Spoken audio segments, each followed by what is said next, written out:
Este programa é livre para todos os públicos. O Senhor esteja convosco. Ele está no meio de nós. Proclamação do Evangelho de Jesus Cristo segundo João. Glória a vós, Senhor. Naquele tempo, Jesus disse aos judeus que nele tinha acreditado: se permanecerdes na minha palavra, sereis verdadeiramente meus discípulos, e conhecereis a verdade, e a verdade vos libertará. Responderam eles: somos descendentes de Abraão, e nunca fomos escravos de ninguém. Como podes dizer, vós vos torneis livres? Jesus respondeu: em verdade vos digo, todo aquele que comete pecado é escravo do pecado. O escravo não permanece para sempre numa família, mas o filho permanece nela para sempre. Se, pois, o filho vos libertar, sereis verdadeiramente livres. Bem seis que sois descendentes de Abraão. No entanto, procurais matar-me, porque a minha palavra não é acolhida por vós. Eu falo o que vi junto do Pai, e vós fazeis o que ouviste do vosso pai. Eles responderam então: nosso pai é Abraão. Disse-lhe Jesus: se sois filhos de Abraão, praticais as obras de Abraão. Mas agora vós procurais matar-me, a mim que vos falei a verdade, que ouvi de Deus. Isto Abraão não fez. Vós fazeis as obras do vosso pai. Disseram-lhe então: nós não nascemos do adultério, temos um só pai, Deus. Respondeu-lhe Jesus: se Deus fosse vosso pai, certamente me amareis, porque Deus é que eu saí e vim. Não vim por mim mesmo, mas foi Ele que me enviou. Palavra da salvação. Glória a vós, Senhor. Meus irmãos e minhas irmãs, a liturgia de hoje, ela fala da realidade, da fidelidade a Deus, e nos mostra o perigo da idolatria. Gosto muito desta passagem, porque ela nos ajuda a falar de um tema, de um assunto que pouco é muitas vezes falado. E às vezes, por falta de conhecimento e pela fraqueza da alma, se deixa de levar por paixões estranhas. Como, por exemplo, ontem nós falamos, no Evangelho de ontem, não só o Evangelho, toda a liturgia, falava sobre a serpente que Deus pediu para que fosse feita, certo? A semente de bronze, para que todos aqueles que queriam sair do pecado e ser curados, olhassem para a serpente e eles seriam curados.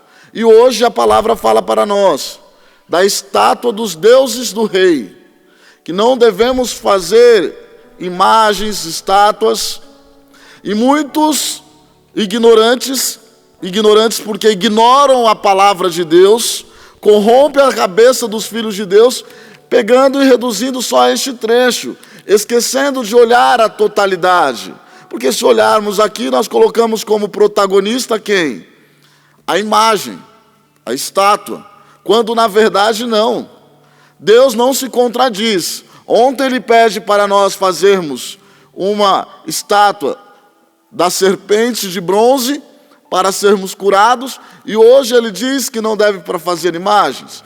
Ela não é a mais importante, porque o problema aqui não está na estátua. O problema está na idolatria, de colocar aqueles deuses, fazer a imagem dos deuses daquele rei pagão. Aqui está a sacada. O problema está aonde colocamos Deus, em que lugar? Ou estamos prostrados diante de Deus, ou estamos prostrados diante dos ídolos. Não tem como. E aqui esses três homens preferiram permanecer fiéis a Deus. E eles ainda disseram: ainda que o Senhor não nos tirasse daquela fornalha, mas ainda assim nós íamos querer permanecer com Deus. Olha que oração linda. Eles não estavam dizendo assim: o meu Deus vai me tirar e pronto, acabou. Não, ainda que Deus queira que nós entramos naquela fornalha e morremos lá, Não importa. Nós permaneceremos adorando o único Deus. Então é sobre os deuses estranhos.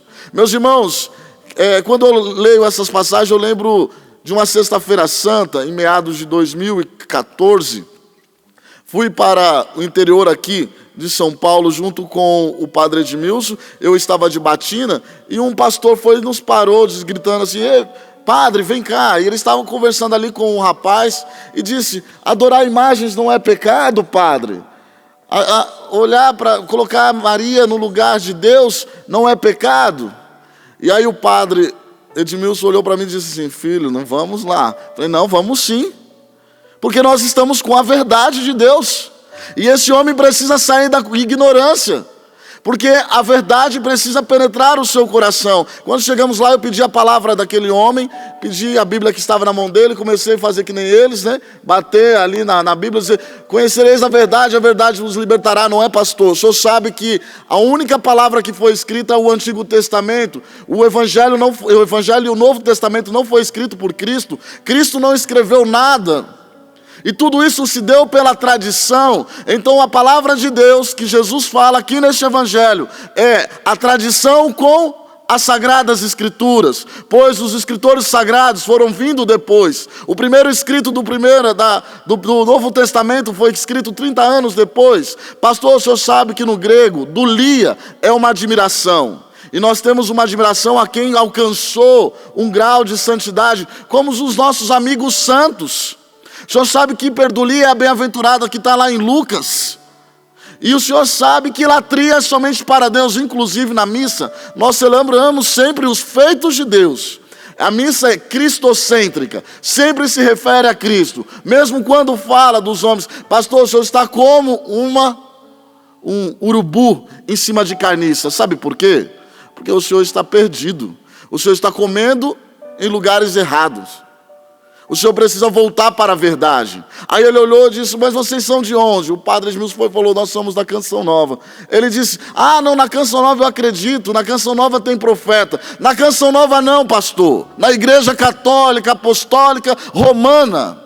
É lá que tem a verdade de Jesus Cristo contida na palavra. Pois o Senhor está pervertendo as consciências daqueles que são fracos na fé. Quem sai da igreja são os infiéis, e não os fiéis. Os fiéis permanecem com Cristo e com a verdade revelada por Ele." E aqui foi o que aconteceu com esses homens. Eles foram seduzidos pelo rei.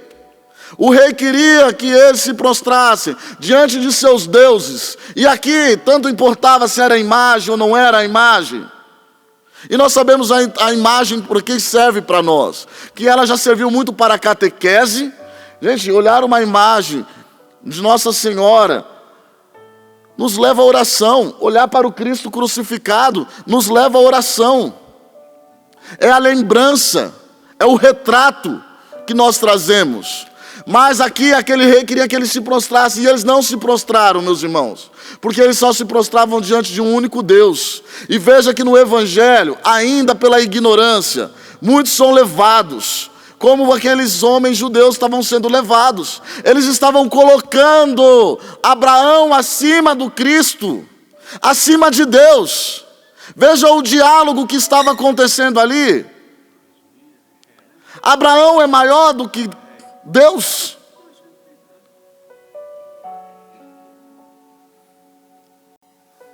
Ele é maior do que Deus? Ele não pode ser maior do que Deus, e é isso que Jesus está dizendo. Vocês estão aí seguindo Abraão, e sim, ele fez feitos extraordinários. Abraão fez coisas incríveis, e ele tem o seu valor, mas vocês estão substituindo Deus. E olha, meus irmãos, não podemos substituir Deus, porque às vezes colocamos a obra no lugar de Deus, colocamos as pessoas no lugar de Deus e caímos na idolatria. Às vezes colocamos aquilo que o outro fala no lugar de Deus. Às vezes colocamos pessoas, doenças no lugar de Deus. Desconfiamos da misericórdia do Senhor. Nós nos damos muito mais ao trabalho, isso também é um perigo para o religioso. Às vezes ali na vida missionária dá mais importância àquilo que ele tem nas mãos do que no próprio Deus.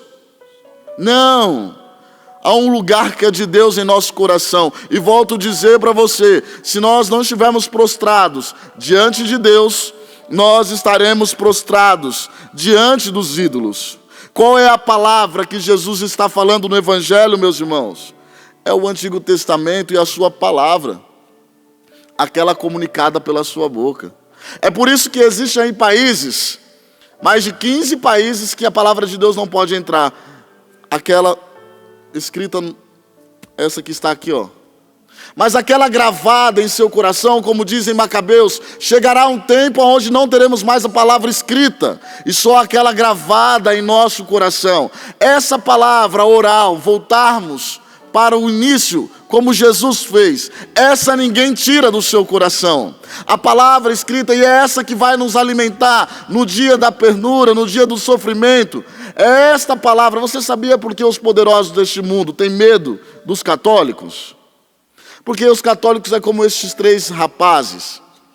Eles não se submetem aos homens. Porque ele pode perder a vida, pode perder o pão, pode perder tudo. Mas ele permanece fiel a Deus. E um homem como esse não serve para os poderosos deste mundo. É por isso que eles nos rejeitam. É por isso que somos perseguidos. Por causa de Cristo. Abre a sua consciência, meu querido. Talvez você esteja vivendo uma idolatria com o seu filho, com o seu esposo, relacionamentos abusivos, às vezes relacionamentos com dependências afetivas. Não consegue viver sem o outro. E coloca no lugar de Deus, coloca-se a doença. Não podemos colocar nada acima de Deus. Deus precisa ser soberano em nossas vidas. Teve um homem recente, um padre, que foi condenado. Vocês ficaram sabendo disso? Coloquei nas minhas redes sociais. Um padre aqui no Brasil que foi condenado a pagar uma dívida aí milionária, porque ele foi contra o aborto. Olha onde chegamos, meus irmãos. E às vezes vamos correr esse risco. Como este pobre homem, este pobre padre que foi defender aquilo que ele acredita, foi instruir os seus fiéis e a condenação veio.